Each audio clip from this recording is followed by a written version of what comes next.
ಕುಮಟಾ ತಾಲೂಕಿನ ಹೆಗಡೆ ಗ್ರಾಮದಿಂದ ಗೋವಿಂದ ನಾಯ್ಕ ಅನ್ನೋರು ನನಗೆ ಫೋನ್ ಮಾಡಿದ್ರು. ನಮ್ಮ ಮನೆ ಪಕ್ಕದಲ್ಲಿ ಒಂದು ಹಾವು ಬಂದು ಕೂತಿದೆ, ಸುಮಾರು ಹೊತ್ತಾಯಿತು ಕೂತಿದೆ ಅಂತೇಳಿ. ಅಂತ ನಾನಲ್ಲಿ ಹೋಗೋದ್ರೊಳಗಡೆಗೆ ಆ ಹಾವು ಏನೋ ನುಂಗಿತ್ತು. ನಂತರ ಅವರು ಹೇಳಿದ್ರು, ನಮ್ಮ ಅಡುಗೆ ಕಟ್ಟೆ ಮೇಲ್ಗಡೆ ನಾನು ಚಾಕು ಇಟ್ಟಿದ್ದೆ, ಚಾಕು ಜಾರಿ ಆ ಕಡೆ ಬಿದ್ದಿದೆ, ಹಾವಿದೆ ಅಂತ ನಾನು ಆ ಕಡೆ ಹೋಗಿರಲಿಲ್ಲ. ಆದರೆ ಇವಾಗ ನೋಡಿದ್ರೆ ಆ ಚಾಕು ಕಾಣ್ತಾ ಇಲ್ಲ ಅಂತ.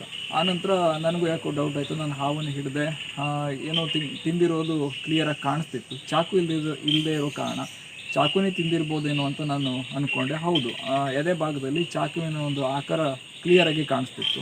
ನಂತರ ಅಲ್ಲೇ ನಾನು ಆ ಚಾಕುವನ್ನು ಹೊರಗಡೆ ತೆಗಿಲಿಕ್ಕೆ ಪ್ರಯತ್ನ ಮಾಡಿದೆ, ಆದರೆ ಆಗಲಿಲ್ಲ. ಯಾಕೆಂತಂದರೆ ಚಾಕುವಿನ ತುದಿಯಲ್ಲಿ ಸ್ವಲ್ಪ ಚೂಪಾದ ಒಂದು ಆಕೃತಿ ಇರೋದರಿಂದ ಅದು ಹಾವಿನ ಗಂಟಲ ಹತ್ತಿರ ಸಿಗಾಕೊಂಡಿತ್ತು.